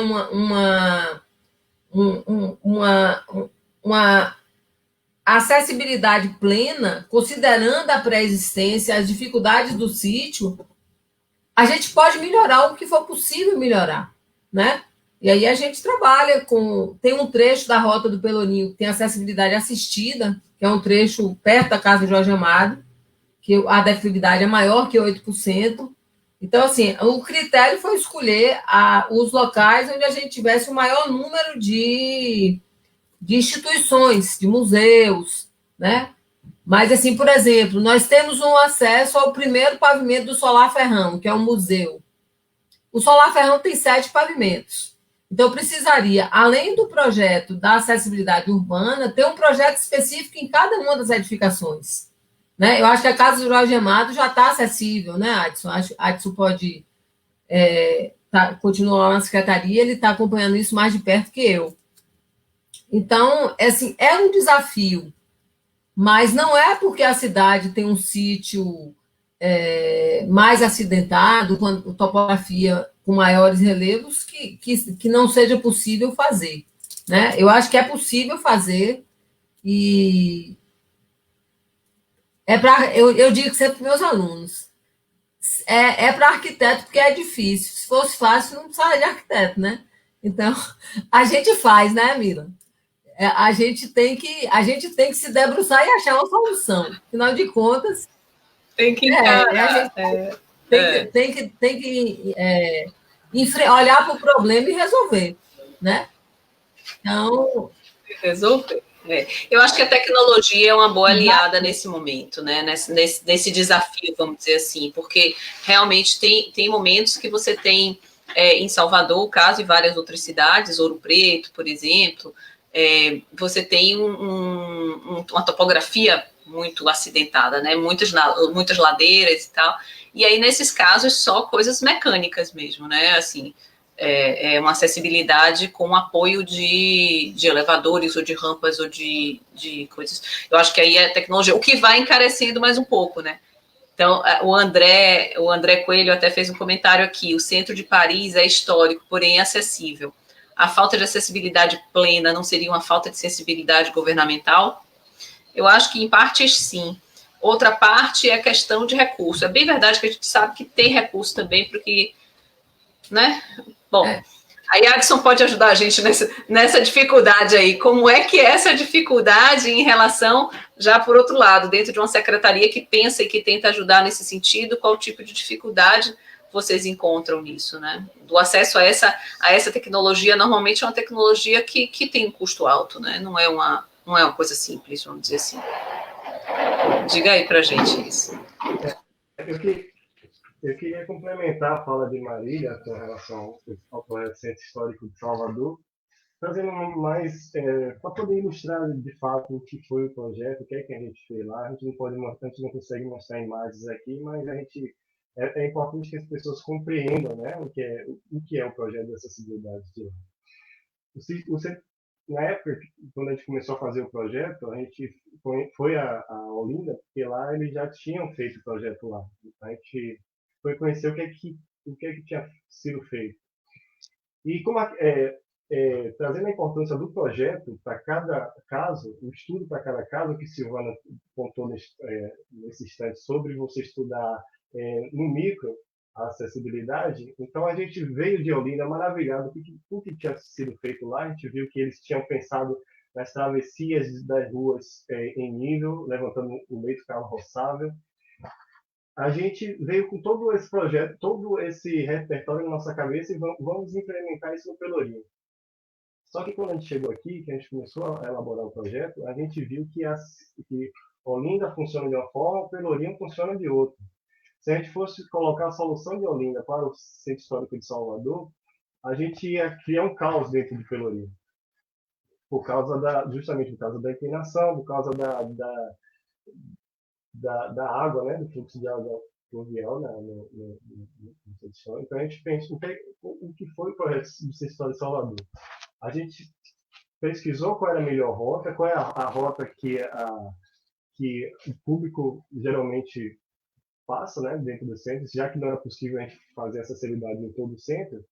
Então a gente pensou a gente foi lá, analisou qual era a melhor estratégia, fizemos vários estudos com relação a o que seria melhor, se a gente iria tentar criar um nivelamento da calçada com piso, só que o Centro Histórico de Salvador também tem suas peculiaridades. A nossa intenção não era descaracterizar.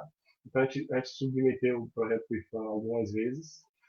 O IFAM, como a Maria falou, também foi nosso parceiro, a gente veio trabalhando.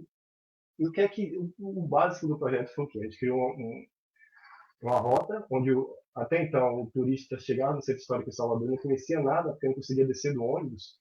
Hoje ele consegue chegar no Terreiro de Jesus, descer pela Praça do Cruzeiro, Rua do Gregório de Matos, passa no terreiro na Praça do Pelourinho e sobe a Rua da Gregório de Matos. O que é uma rota, um círculo, né? Então, desse círculo você consegue ligar até ao elevador Lacerda, se a pessoa estiver no centro histórico de ônibus, ou no estacionamento da Baixa de Sapateiros. Então, a gente requalificou as calçadas, aumentamos, né? Tiramos as calçadas, que algumas elas tinham apenas 30 centímetros, não dá nem para a pessoa passar em pé, e de lá na cadeira de rodas. Colocamos calçada de 1,20 m, e fizemos as travessias, ao invés de levantar, como era o caso de Olinda, nós optamos por rebaixar. Então, requalificamos as travessias, a pessoa consegue atravessar de um lado para o outro, pelo mesmo material que já existe no local. A gente só apenas fez um trabalho de... Maria, se você quiser complementar, pode falar. A gente apenas pegou as pedras, né, que existiam, renivelou e colocamos sobre um bloco ciclópico e as pessoas conseguem fazer a travessia sem trepidação. E hoje, a gente não pode dizer que o centro histórico é 100% acessível, mas as pessoas conseguem, pelo menos, acessar, né, pelo princípio da razoabilidade. Ô, Adson, deixa eu te interromper aqui, mas só para você falar um pouquinho para a gente sobre a questão de sinalização, porque foi falado aqui também nas perguntas, porque, na verdade, quando a gente acaba falando de acessibilidade, a mente fica só, da maioria das pessoas, fica pensando só a pessoa que tem uma dificuldade de locomoção, né? E as outras pessoas, a pessoa que tem uma dificuldade auditiva, visual, como é que isso é tratado dentro dessas rotas também? A sinalização, as sinalizações em som, como está acontecendo isso? Né, em que nível isso está dentro do... Eu não vejo muito, por exemplo, o semáforo sonoro. Eu acho que, não sei se isso funciona ou não. Qual é a opinião aí? O que vocês estão convivendo já mais com essas outras formas de acessibilidade, além de piso tátil, né? Isso. E a outra pergunta aqui que foi colocada é como é que vocês veem a questão do piso compartilhado em sítios históricos? Como que acontece isso aí? Então, são duas questões. Uma, a questão da sinalização nessas rotas, né? E aí, acessibilidade de uma forma mais ampla, que é um dos temas que a gente ia falar aqui, né? Que estava na nossa previsão, nesse âmbito maior, né? Da acessibilidade. Como que foi isso tratado? Como é que é tratado? Como é que é priorizado isso? Primeiro tenta-se fazer a parte acessível física e aí depois se complementa com as outras. Como é que acontece isso? Me fala um pouquinho dessa... O centro histórico ele foi pensado no conceito de módulo de acessibilidade, né? Como a Marília falou nesse instante. A gente estabeleceu uma poligonal onde a gente trabalhou, e nessa poligonal a gente pensou a acessibilidade de várias formas. Lógico que a gente, como era um projeto que tinha um prazo, né, a gente tinha que inaugurar até a Copa de 2014, e tinha vários outros parceiros, a prefeitura também tinha um papel essencial na época da elaboração. Nem tudo a gente conseguiu colocar, mas dentro do projeto a gente estabeleceu a sinalização, inclusive na área de acessibilidade assistida, onde a pessoa precisa de um apoio. A gente pensou no piso tátil, né, que foi nas rampas estão lá sinalizadas. A gente não, dentro do patrimônio histórico, a gente não conseguiu colocar o piso tátil com as cores contrastantes, como a norma exige, por se tratar de sítio histórico, e também teve uma discussão com o IFAM na época para não descaracterizar, mas a gente colocou o piso tátil na mesma tonalidade do piso. A gente pensou também nas maquetes e totens táteis, né? Essa parte não conseguiu, a gente não conseguiu executar a tempo. Mas uma pena, porque é incrível as maquetes, né? Táteis, né? Uhum. Tem em Portugal, na Torre de Belém, tem uma fantástica, que você consegue, passando a mão, você percebe todo o monumento. Isso eu acho que seria uma coisa interessante. E a inscrição em braille, como funciona? Ele é importante para... no Pelourinho não tem, né? Aí é porque, como não existe uma programação visual lá, pelo menos não existia na época, né? Onde todas as lojas, tudo teria que ser padronizado, então no meio urbano não tem. Mas nos museus, a gente conseguiu, pelo menos em alguns museus, a gente fez uma exposição no Solar Ferrão sobre acessibilidade, convidou todo o público do centro histórico da época para acessar, para conhecer. Então lá a gente trouxe essa questão da comunicação, de como é feita a acessibilidade, de como o centro histórico funciona, para que está sendo feita aquelas calçadas. O que acontece? As calçadas antes tinha 30 centímetros. Quando ela passou a ter 1,20 m, os lojistas do centro histórico, eles começaram a entender que a calçada fazia parte da loja deles. Começou a colocar elementos na calçada, como expositores, algumas pessoas montaram banquinhas em cima da calçada, então a gente tem que fazer todo esse trabalho de reeducação em loco, as pessoas entenderem que aquela calçada é para o pedestre, para a pessoa conseguir circular dentro do centro histórico de Salvador. E... Joia. Silvana, finalizou? Desculpe, Não, Adson. Quer complementar? Não, pode. Eu ia só perguntar à Silvana aqui a opinião dela dessa relação do piso compartilhado. O que você pensa sobre isso? Porque a gente teve, e eu lembro que isso ficou muito usado, né, vem sendo usado bastante no Brasil, mas eu lembro quando teve um atentado, onde foi, gente, que num piso compartilhado, né, alguém entrou com... Foi uma coisa nesse sentido. E eu falei, caramba, que coisa perigosa, no final das contas, você está botando nenhuma barreira entre carros e pessoas. E aí você fica naquela... Como que você vê isso? Como é que você vê essa...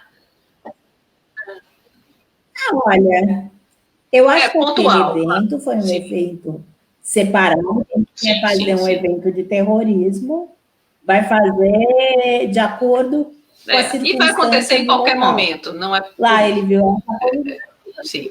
Outra, é isso. Claro. Se não teria uma bomba no forma. céu, sei lá, seria outra coisa. Eu, particularmente, em lugares, uma coisa é desenho universal, novo, outra coisa são ações para lugares pré-existentes. Muitas vezes, como eu falei, lá na CPA, passam muitos projetos, por exemplo, de periferia, que as calçadas são muito pequenas, que não tem... Então, eu acho que algumas soluções são realmente necessárias você ter compartilhamento. Sim. Eu acompanhei projetos de outros países, como estudo, né? Lendo. Acho que a Marília também, que estuda isso. E tem muitas soluções bem interessantes com compartilhamento. A gente, assim, até teve alguns projetos, aí não seria compartilhado, é o traffic calming, que tivemos em São Paulo, como na Rua Vanhandava, que é uma rua só de restaurantes, que também ficaram muito boas. Ou seja, quando existe um projeto bem feito, eu não vejo mal. Agora mesmo passou um projeto pela CPA, um dos últimos, que tinha que ser, porque a calçada era... Tinha horas que era 1 metro, 90 centímetros, e toda assim, ainda a fiação exposta, ou seja, tendo que ter postes, você não consegue fazer. Então, ou você faz o compartilhamento, e para ruas que, claro, que não são as vias expressas, que não são... Mas eu queria fazer outro elogio ao projeto de vocês, do Pelourinho, que, olha, acho que você, Marília, Adson, não sabe quantas vezes eu menciono o projeto de vocês, ficou... Nossa, incrível, parabéns ao IFAM por ter deixado, né? Porque muitas vezes, porque tiveram a visão que era um bom projeto. Que isso eu sempre olho, não é que o patrimônio barra projetos de acessibilidade, não. Barra projetos que não são bons. Esse projeto foi muito legal, eu vivenciei, eu fui com a Marília, eu não sei se o Adson estava naquele dia, depois eu voltei, viu, Marília? Fui 2 vezes, 2, 3 vezes, assim, uma vez a trabalho, outra vez a lazer, e é muito legal, porque ele ficou extremamente... Aí é o que a gente fala, aí não tem como você fazer um desenho universal, aí é uma adequação num patrimônio. O que é possível, né? Não proporcionou. Deixa eu pontuar uma coisa aqui. Tá, Silvana, desculpe. É que a Tayane, ela não tá travando um pouco a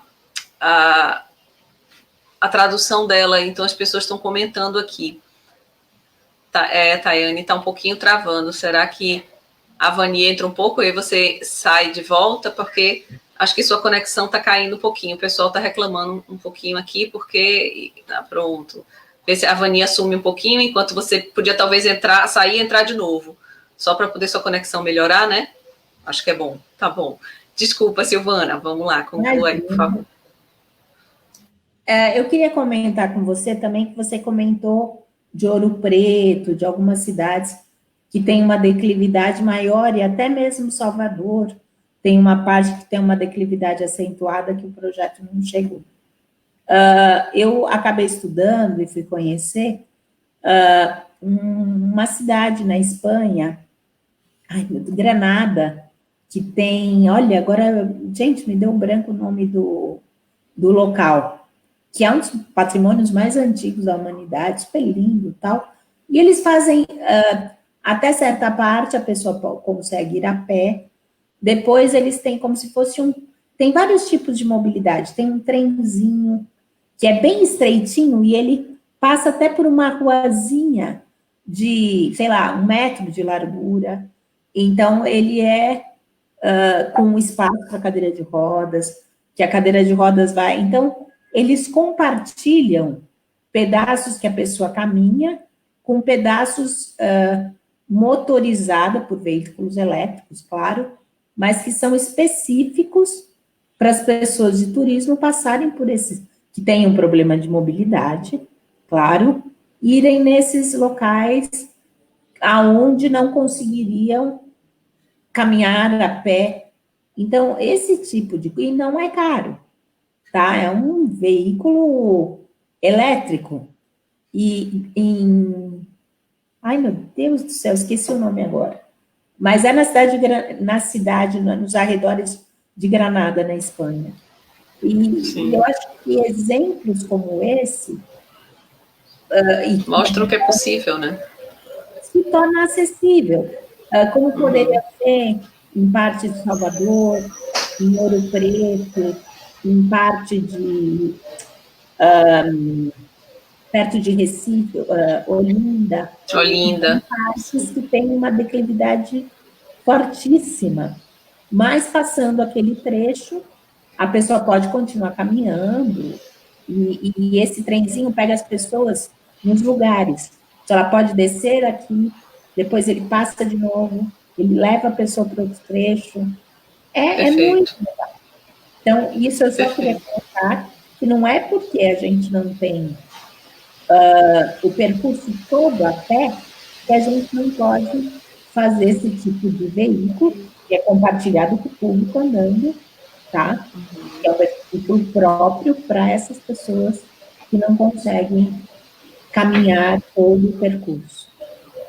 Tá? Perfeita observação. Ou seja, é um pouco de ter um bom senso também, né? De sair juntando e unindo o que é possível em cada local para poder tornar esse fluido, esse percurso todo fluido, né? Constantemente, né? Ou seja, não tem interrupção durante o percurso. Perfeito. As pessoas estão falando... Lembrei o nome, deixa eu só te cortar de novo. Chama Alhambra. Alhambra.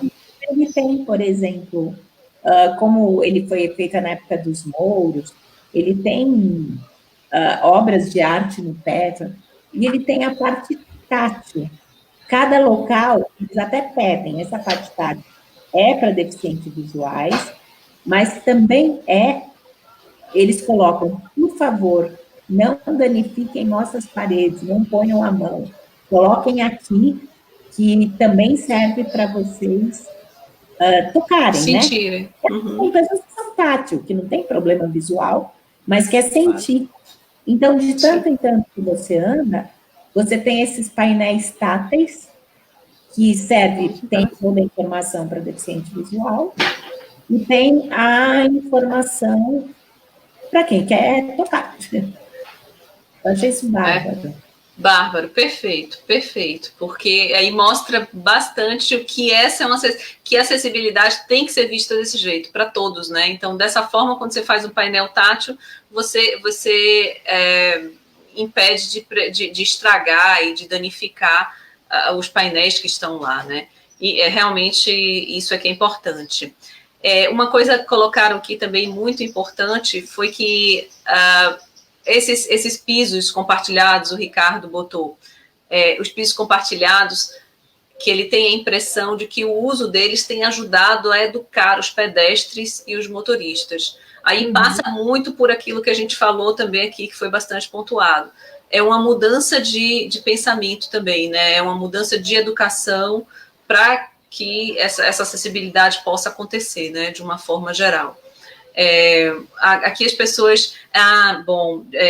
Divanildo fala uma coisa importante também. É importante a acessibilidade na cidade de Salvador, mas a gente precisa também cuidar do interior, né? Então, as cidades do interior realmente precisam ter mais atenção nesse sentido, concordo plenamente. Aí a Regina pergunta, como vocês veem uma solução para Paraty? Vamos fazer isso, e aí vamos responder essa pergunta dela, e a gente vai ter que começar a resumir aqui, porque o tempo já foi para 1h30, né? Então, aí a gente pergunta, responde aqui um pouco dessa solução para Paraty, e a gente começa a finalizar, tá? Quem quer falar aí um pouco sobre a possibilidade? Marília, perfeito, tá com você. A gente já pode formar uma comissão aqui, né, Silvana, para ir para Paraty. Mas e Regina, conta comigo. Eu acho que quando a gente se deparou com essa questão do Centro Histórico de Salvador, a primeira coisa que eu fiz foi visitar a Olinda, conhecer a Ângela, né? Conheci a Ângela Cunha nessa época e assim, a Olinda também tem uma topografia bem acidentada, tem características diferentes de Salvador, mas assim, foi feito, né? Diferente do aqui, lá eles usaram faixa elevada, aqui nós rebaixamos a calçada, mas assim, eu acho que está na hora da gente visitar Paraty. Deixa só melhorar a pandemia, Regina, que a gente já aceitamos o seu convite. E assim, eu queria agradecer. A Regina está falando aqui que foi visitou o Centro Histórico, né? E recebendo esse feedback seu e o elogio de Silvana, que é um prêmio para nós, né, Adson? E para toda a equipe, né? Nós não fomos os únicos, né, que trabalhamos nesse projeto. A gente fala aqui em nome de uma equipe enorme. Tem gente, muita gente aqui do Estado e da Prefeitura que participou disso aí. E eu acho que realmente é um desafio e é bom quando a gente consegue conquistar pelo menos um pouquinho, né? Melhorar alguma coisa. Então, e Ricardo também está falando aqui da questão dos pisos compartilhados. Eu concordo com você, né? Eu acho que, no caso do Pelourinho aqui, o Centro Histórico de Salvador já tem restrição para carro, né? Então, assim, a gente também aqui teve um ponto, né, que nos ajudou, que foi a questão do mobiliário, né? A gente já tinha fiação subterrânea aqui. Nossa fiação toda já era subterrânea, então já facilitou, né, a implantação aqui da rota acessível. Mas eu acho que é só uma questão de projeto, né? A gente já discutiu isso aqui. É necessário que o projeto seja mais valorizado, porque a gente tem que lembrar que, para a acessibilidade, meio centímetro é barreira. Não são 5 centímetros, é meio centímetro, né? Metade são 5 milímetros. Então, assim, a gente precisa de um projeto, como Silvana falou, de um levantamento cuidadoso. No Centro Histórico, no projeto piloto de Salvador, a gente levantou com os estagiários, não foi, Adson? A gente levantou soleira por soleira, fizemos um cadastro de soleira a soleira, até chegar ao levantamento topográfico. Quando o levantamento topográfico chegou, o projeto estava pronto, né? Porque tem toda aquela questão, né, de contratar a empresa e tal. Nós fizemos levantamento na mão com os estagiários, assim, foi muito, muito detalhado. Foi muito legal. Só para complementar, Marília, a gente fez até um documento, um levantamento histórico da área, né? Que a gente tem um livro onde a gente fala como era antes, como ficou, tudo para ter esse registro mesmo, né? De como A gente contou toda essa história naquela revista, né? Numa publicaçãozinha que nós fizemos.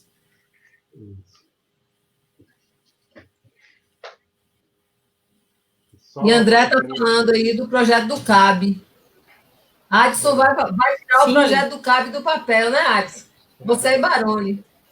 O CAB ele já está tendo algumas adaptações, né, de acessibilidade. A gente já fez algumas parcerias com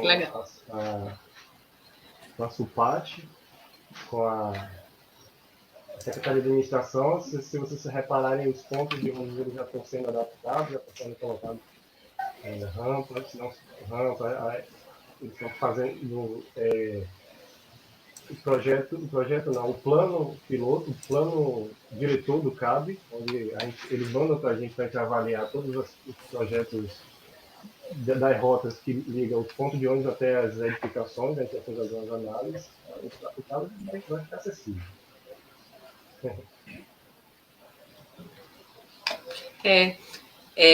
O CAB, só para clarear, porque tem muita gente aqui que também é fora de Salvador, é o centro administrativo da Bahia. Então, é uma área onde está o conjunto, né, das edificações públicas, né, do centro administrativo, que aí é isso do governo do Estado, exatamente, do governo do Estado. Muita gente falando aqui, gente dando parabéns, agradecendo. Eu acho que, na verdade, é um momento de extrema importância a gente fazer esse debate aqui, porque começa a mostrar a importância desse... Na verdade, a importância desse tema, né, não é começa a mostrar, é só amplia mais tudo isso, né? Eu queria só finalizar, que a gente... Caramba, já passou bastante do tempo. Já queria agradecer muito vocês que estão aqui, né, por esse tempo todo, e todo mundo que está aqui assistindo, um público altamente qualificado aqui também, fazendo contribuições incríveis. Mas eu queria só fechar com uma coisa que me... Que, na verdade, quando a gente começou a falar em acessibilidade, eu não sei exatamente como é que isso acontece, mas começou a se falar em algumas siglas que a gente usava em projeto, Pessoa com Necessidade Especial, né, PNE. E de um tempo isso foi atualizado e virou PCD, Pessoa com Deficiência, né? E aí eu me pergunto de uma forma assim, será que essas...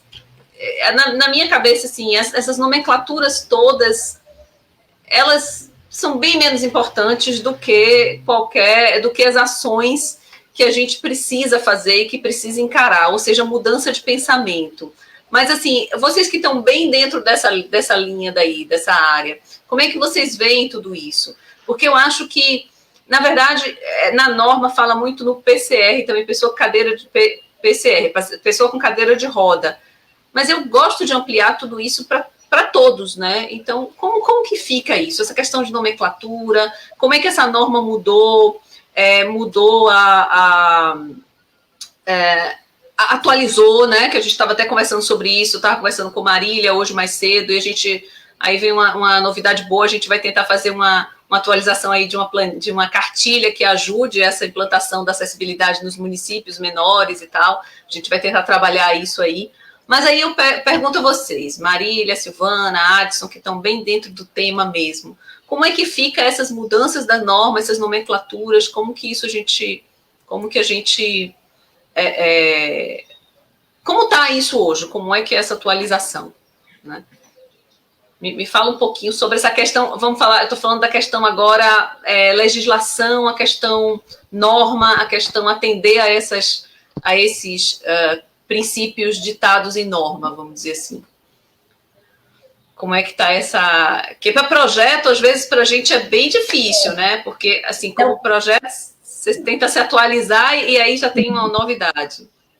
Talvez eu possa falar um pouquinho porque eu participo da construção da norma. Na verdade, as nomenclaturas usadas na norma não seriam nomenclaturas para ser usada no linguajar ao se referir das pessoas. São específicas. Uma norma para você falar todas as vezes, pessoa em cadeira de rodas, explicar. Então, você fala CMR, modo de referência, não são nomenclaturas. O que a gente escuta, inclusive eu participei de um evento de capacitação dos promotores públicos do trabalho, eles me convidaram e aí eu assisti o evento, que para mim foi uma aula, né? E eles colocaram que toda vez que você menciona, você tem que falar pessoa. Ela pode ser uma pessoa com deficiência, sem deficiência, mas é sempre você fazer projetos e coisas para pessoa. Para pessoas. Não é Perfeito. PNE, não é PCR, não é nada disso. São pessoas, se você for fazer alguma coisa, necessidades especiais, nunca, porque você pode ter uma necessidade, um aluno pode ter uma necessidade. Ui, caiu. Caiu a transmissão dela. Opa. Caiu. Poxa, no meio da fala dela. Complementa quem? Que você quer complementar, Adson ou Marília? É isso, a pessoa falou assim, a terminologia, né, que é fundamental. Sim, a terminologia é fundamental, mas mais fundamental ainda é a gente cuidar de pessoas, né? É isso que eu acho que, Silvana, conseguimos voltar. Né, Silvana? Pronto, voltamos. Mas, assim, mais fundamental é cuidar de pessoas, né? Colocar. Mas a terminologia também é importante, até para não que ninguém se sinta ofendido ou excluído dessa terminologia, né? Vamos dizer assim. Mas pode concluir. Vamos lá. Apesar que eu vou ser sincera, para mim, vale mais a ação, mas é uma coisa minha. Eu concordo. Uma coisa é quando você vai fazer um texto técnico. Você tem que usar a pessoa com deficiência, a pessoa. Agora, quando você está no dia a dia, se a pessoa erra ao falar, o importa é que ela vai fazer, entendeu? É a ação dela. Mas isso é uma opinião minha. Agora, até eu quero ouvir meus colegas. Eu concordo com você, Silvana. Apesar de que, né, a nomenclatura e a forma de se referir às pessoas acaba que tem uma importância muito grande por conta, né, da própria abordagem, né? Então, assim, como você falou, essa coisa da pessoa com deficiência, né, tira um pouco aquela coisa de você... que a gente vê muito no tratamento médico, que você é muito tratado em função de sua limitação, né? Então, assim, é um cadeirante, então, assim, é uma pessoa com... até porque uma pessoa que usa cadeira de roda não existe um padrão, um tipo de uma única pessoa, né? Não é uma característica única, né? São pessoas, como você falou, que têm uma característica, têm uma deficiência. E aí se usava, né? Algumas leis ainda trazem a coisa do portador de necessidades especiais, portador, né?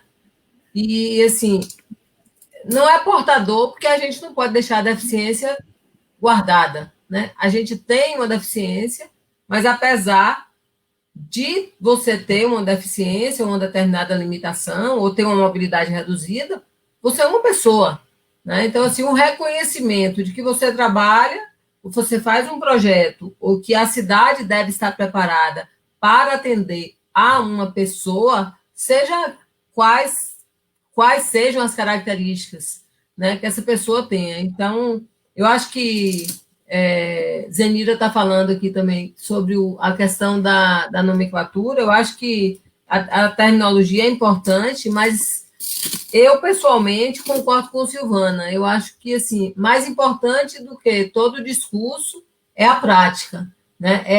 É fazer. E uma coisa que Ricardo falou também um pouco antes, é preciso ter vontade política, né? Quando a gente tem uma determinação e uma vontade política de fazer, as coisas acontecem, né? Então, assim, a gente não precisa ficar tentando entrar numa caixinha, né? Apesar de ser importante, mas, assim, se considera uma pessoa, e se essa pessoa é um cidadão que paga imposto, que ela vai ser considerada, né, independente de ter uma deficiência física, visual, né, da sua condição. Eu também não... Mas eu acho, Diga, Adson, desculpe. Marília, Oi. só para complementar, eu acho que, e concordo também com a Silvana, que eu acho que a ação ela é mais importante, mas é importante também que a gente conheça a terminologia, porque as pessoas, mas são pessoas diferentes, então elas recebem as coisas de forma diferente. Às vezes a pessoa gosta de ser chamada de pessoa com deficiência, ou não.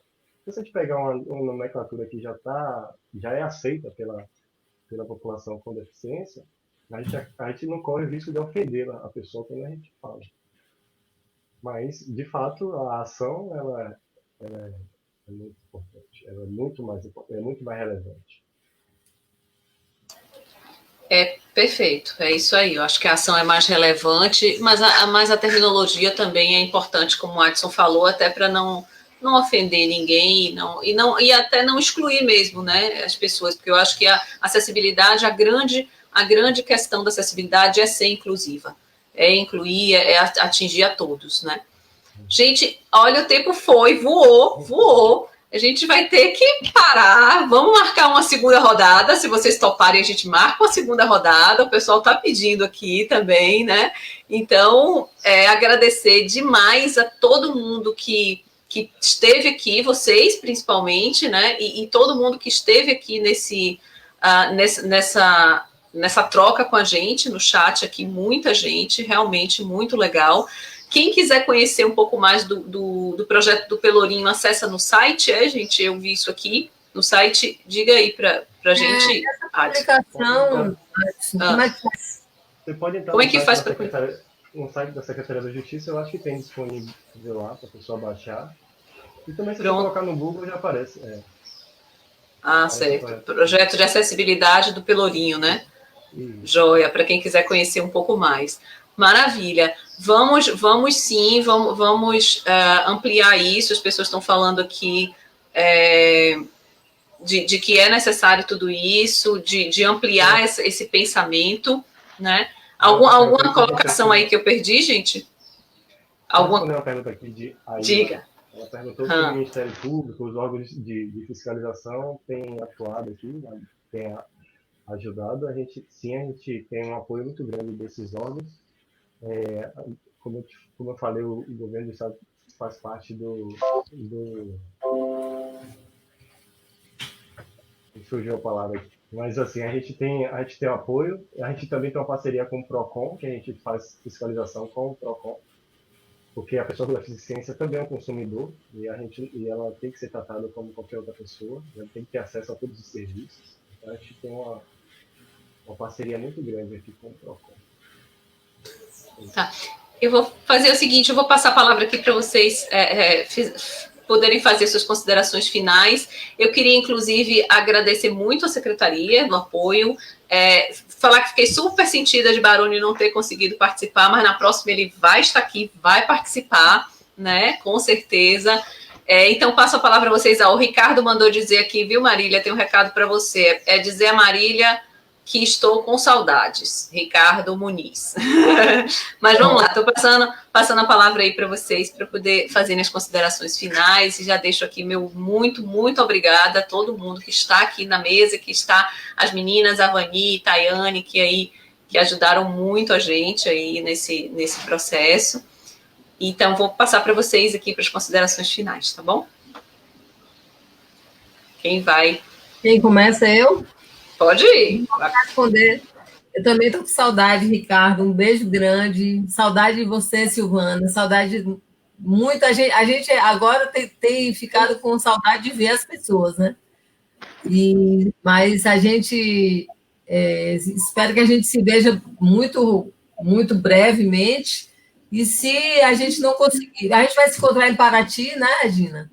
Logo, espero. Vamos lá, Mila também. E agradecer muito a oportunidade de estar aqui com pessoas tão especiais, de encontrar várias pessoas aqui no chat, Douglas, Regina, Ricardo, Baroni, muitas pessoas queridas, né? Agradecer a oportunidade de estar aqui, Mila, mais uma vez com você, com a Adson, com Silvana, né? Com pena que Baroni não entrou, acho que ele teria muitas contribuições, e eu acho que a gente tem que marcar a segunda rodada, né? Para Baroni ficou devendo. Então, muito obrigada, e se tiver uma nova rodada, conte comigo. Um beijo. Bom, quem fala agora? Eu falo? Bom, eu não tenho nem palavras, muito obrigada.